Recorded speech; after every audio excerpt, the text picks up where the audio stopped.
Assalamualaikum warahmatullahi wabarakatuh. Selamat pagi, selamat sejahtera, salam sejahtera tentunya untuk kita semua.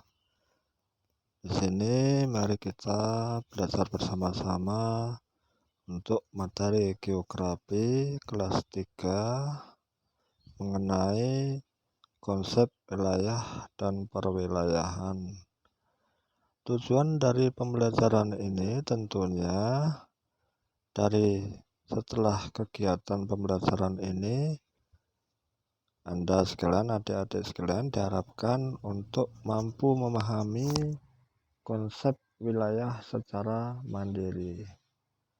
Jadi bisa memahami dari konsep wilayah itu sendiri dan konsep dari perwilayahan itu sendiri. Baik, kita lanjut mengenai materi yang berikutnya. Tentunya di sini ya kalian mungkin pernah memanjat dari batang kelapa, ataupun kalau di desa seperti kita, ataupun mungkin yang pernah naik pesawat itu kelihatan kita melihat ke bawah, baik itu manjat batang kelapa ataupun naik di pucuk rumah, ya itu kelihatan di bawah itu seperti apa. Kalau kita melihat misalnya ada sawah yang berpetak, petakannya kelihatan tapi kelihatan masih kecil-kecil. Itu kalau kita naik pesawat dengan ketinggian tertentu. Loh, kalaupun manjat batang kelapa pun juga seperti itu. Lihat orang, ya, lihat orang itu ya kelihatan kecil, ataupun lihat kebun pekarangan orang lain itu kelihatan kecil. Itulah yang dinamakan dengan areal perwilayahan. Baik, konsep dari wilayah itu sendiri itu telah dikemukakan oleh seorang pakar geografi yaitu Taylor. Taylor itu mengemukakan bahwa wilayah itu adalah suatu daerah tertentu di permukaan bumi yang dapat dibedakan dengan daerah tetangganya atas dasar kenampakan karakteristik yang menyatu. Jadi wilayah itu adalah suatu daerah tertentu di permukaan bumi yang dapat dibedakan dengan daerah tetangganya di atas dasar kenampakan karakteristik yang menyatu. Gitu. Sedangkan menurut Rustiadi itu mengemukakan bahwa wilayah itu sendiri itu adalah unit geografis dengan batas-batas spesifik tertentu, di mana komponen-komponen wilayah tersebut satu sama lain itu saling berinteraksi secara fungsional. Ya, saya ulangi, jadi menurut Rustiadi itu bahwa setiap wilayah itu adalah unit geografis dengan batas-batas spesifik tertentu, di mana komponen-komponen wilayah tersebut satu sama yang lain itu saling berinteraksi secara fungsional, saling berinteraksi, saling berhubungan secara fungsional. Batas wilayah tersebut itu tidak selalu dengan kenampakan fisik dan pasti, melainkan itu bersifat dinamis. Itu konsep wilayah. Baik, kita lanjutkan. Apa itu wilayah? Ya.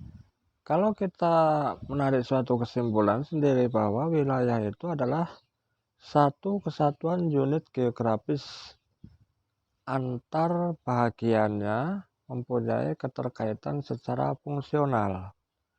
Oleh karena itu, yang dimaksud dengan perwilayahan atau penyusunan wilayah itu adalah pendelineasian Unit geografis berdasarkan pada kedekatan, kemiripan, ataupun intensitas hubungan fungsional antara bagian yang satu dengan bagian yang lainnya.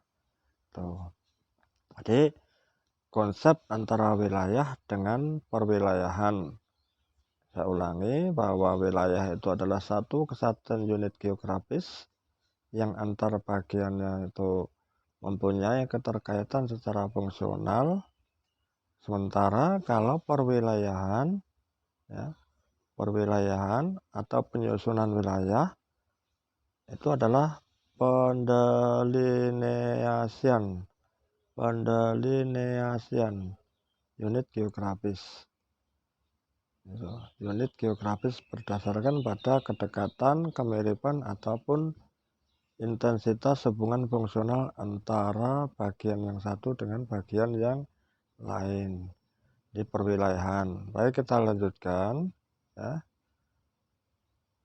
Wilayah pengembangan, ya, wilayah pengembangan, ya, itu adalah perwilayahan yang tujuannya itu adalah untuk pengembangan, pembangunan atau development.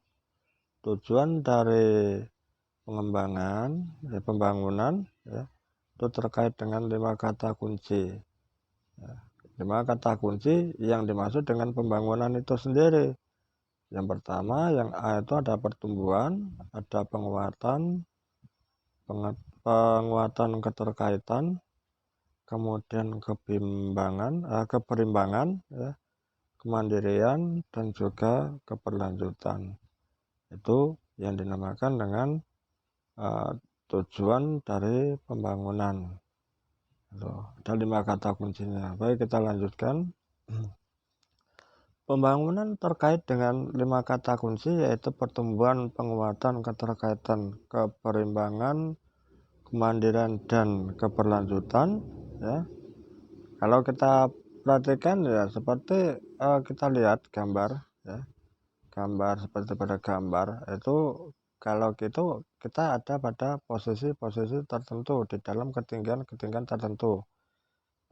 Misalnya kita naik pesawat atau kita bisa manjat batang kelapa yang tinggi yang kira-kira lebih dari 20 meter, kemudian kita lihat alam lingkungan sekitar kita. Ya seperti itu.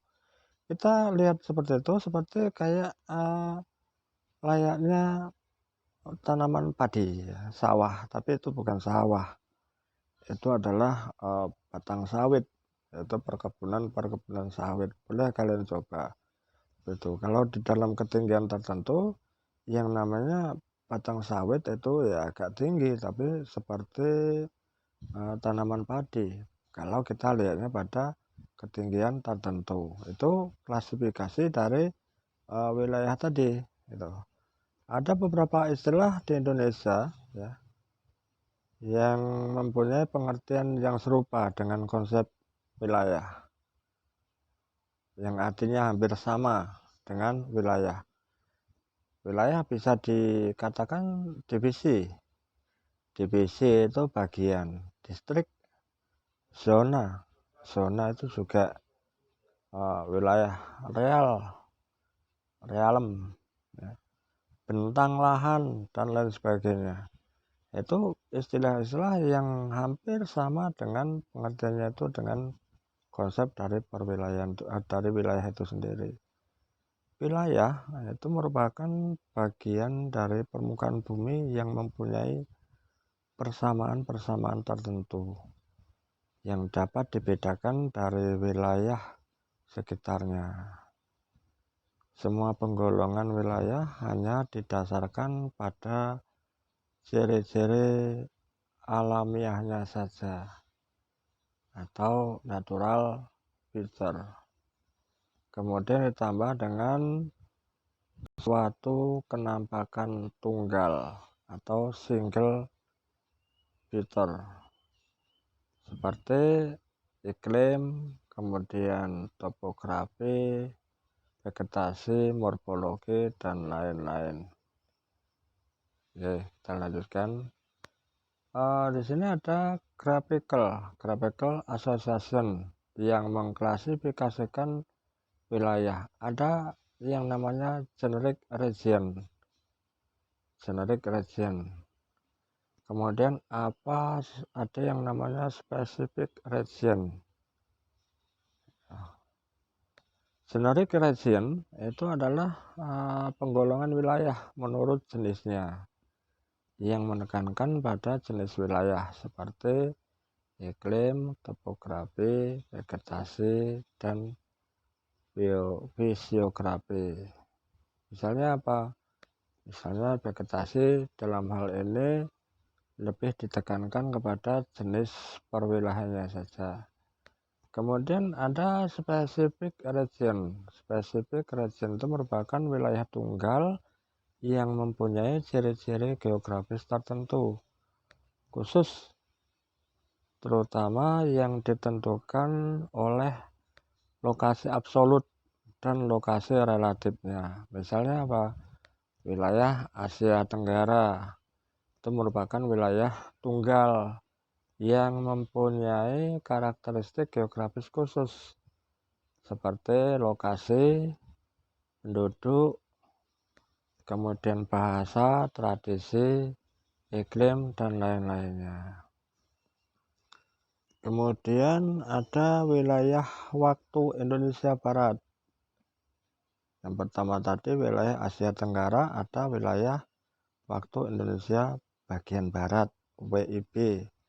Itu merupakan wilayah tunggal dan mempunyai ciri khusus, yaitu lokasinya di Indonesia di bagian barat.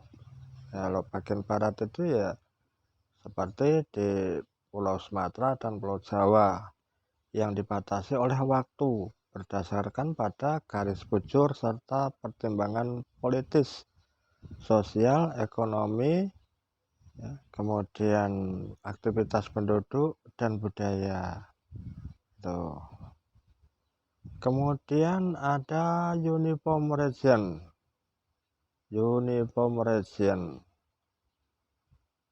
Suatu wilayah yang didasarkan atas keseragaman ataupun kesamaan dalam kriteria tertentu. Suatu wilayah yang didasarkan atas keseragaman atau kesamaan dalam kriteria tertentu. Jadi wilayah geografis yang seragam berdasarkan kriteria tertentu dan dapat dibedakan dengan daerah tetangganya, itu adalah uniform region. Dari homogenitas, kesamaan dari wilayah formal, itu dapat ditinjau pada kriteria fisik ataupun alam ataupun kriteria sosial budaya. Contohnya apa?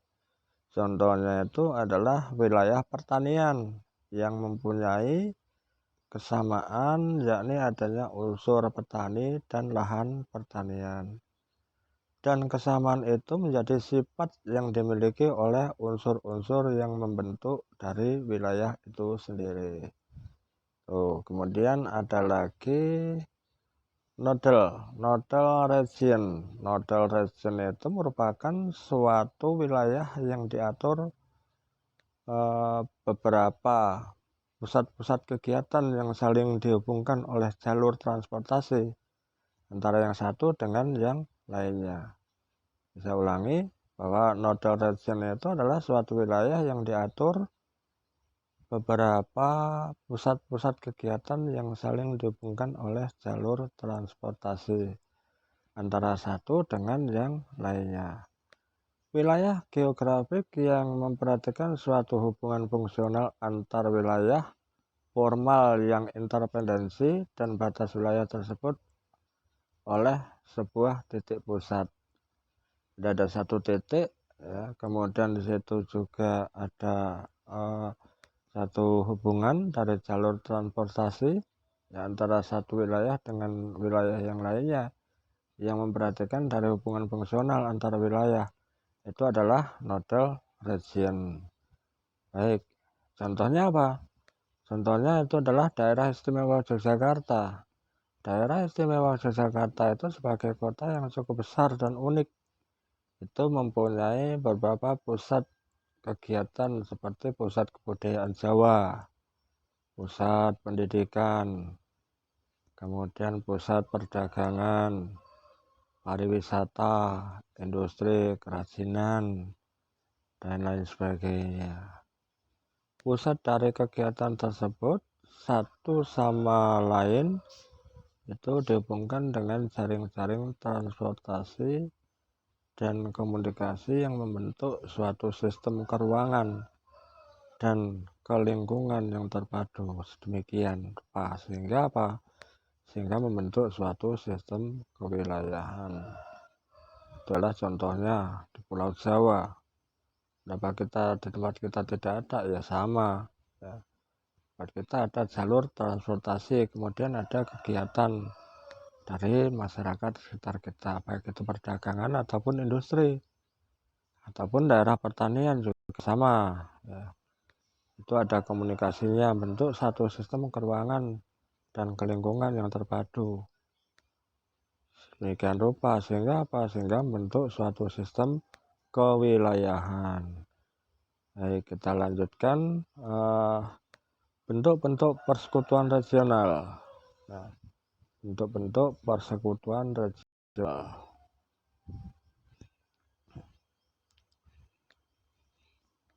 Bentuk-bentuk persekutuan regional itu berdasarkan pada beberapa kajian perwilayahan, itu dapat dikatakan bahwa suatu negara ataupun beberapa kelompok negara dengan berbagai ragam kenampakan yang khas, seperti pada struktur sosial, ekonomi, pertumbuhan tingkat pertumbuhan ini adalah pertumbuhan penduduk, tingkat pendidikan penduduknya, kemudian tingkat ketergantungan ekonominya, dan lain sebagainya. Itu dapat disebut sebagai suatu region. Klasifikasi yang semacam ini itu sangat berguna, baik dalam pengkajian ilmiah maupun untuk kepentingan praktis, terutama bagi para perencana regional, sebagai suatu bidang kegiatan yang sangat vital. Itu untuk dari persekutuan regional, pemahamannya seperti itu.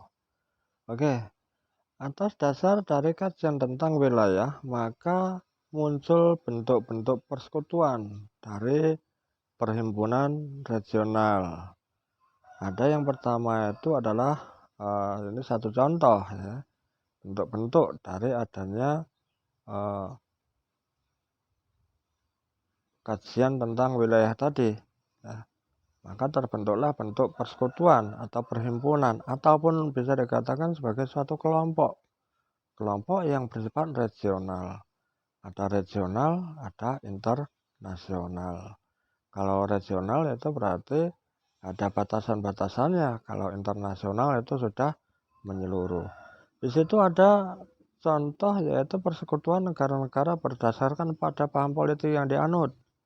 Contohnya apa? Itu ada blok barat, ada blok timur, dan juga mungkin yang di tengah-tengahnya itu non-blok ya. Non-blok itu artinya tidak ikut ke blok barat ataupun tidak ikut ke blok timur. Itu masuk non-blok. Indonesia itu masuk negara non-blok. Kenapa? Karena dia bukan tidak ikut pada blok barat ataupun blok timur. Yang di situ tentunya antara blok barat dan blok timur itu punya paham politik yang berbeda atau bertolak belakang. Blok barat dan blok timur. Kalau blok barat itu kapitalis, kalau blok timur itu sosialis. Nah, kita di tengah-tengahnya ya, artinya ya non blok, tidak ikut ke sana, tidak ikut ke sini. Ya kita sesuaikan gitu. Disesuaikan oleh yang namanya non blok ya. Yang namanya tidak blok barat dan tidak blok timur, yang mana yang sesuai ya dipakai untuk yang ada di Indonesia. Baik, kemudian ada persekutuan negara dalam bidang ekonomi. Ini dilihat dari bidang ekonominya seperti apa contohnya. Masyarakat ekonomi ASEAN, MEA, MEA kalau dalam bahasa Indonesia. Marshall Plan, Colombo Plan, OPEC. OPEC itu negara-negara minyak. Kemudian pasaran bersama Eropa atau European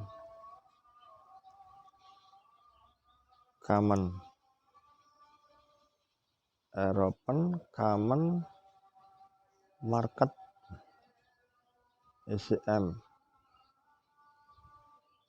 Kemudian masyarakat ekonomi Eropa, MEE. Kemudian Kemken, Council for Mutual Economic Assistance. Ada SELA, Sistema Ekonomik Nasional ICANO. Ada Pasar Bebas Asia, AFTA. Ada EEC, European Economic Community. Dan EAC, East African Community. Ini yang kedua ini juga bentuk dari persekutuan yang dilihat dari perbedaan dari bidang ekonomi. Itu dibuat satu perhimpunan atau kelompok seperti contohnya tadi. Kemudian yang ketiga itu ada persekutuan negara-negara di beberapa bidang sosial, ekonomi, budaya seperti OKI, Organisasi Konferensi Islam, Kelompok Utara Selatan, kemudian OAS, Organization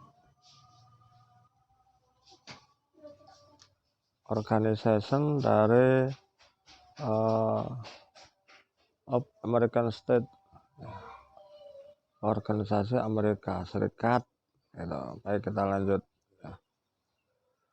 Regionalisasi wilayah pembangunan itu dapat pula dijadikan contoh suatu region development region yang dapat dijadikan dasar suatu perencanaan. Misalnya apa?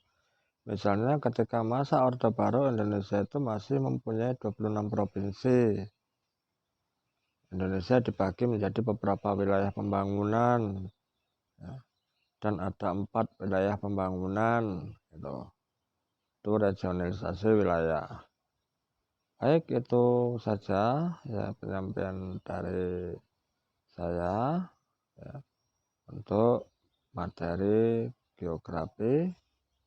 Mudah-mudahan bisa dipahami, bisa diterima, bisa dipelajari sebagai acuan di dalam pembelajaran yang sekarang ini kita akan menghadapi, yaitu namanya kurikulum merdeka. Jadi kurikulum merdeka itu siswa itu ya bebas mau belajar di mana saja, kapan saja. Nah, ini adalah satu media dari saya pribadi.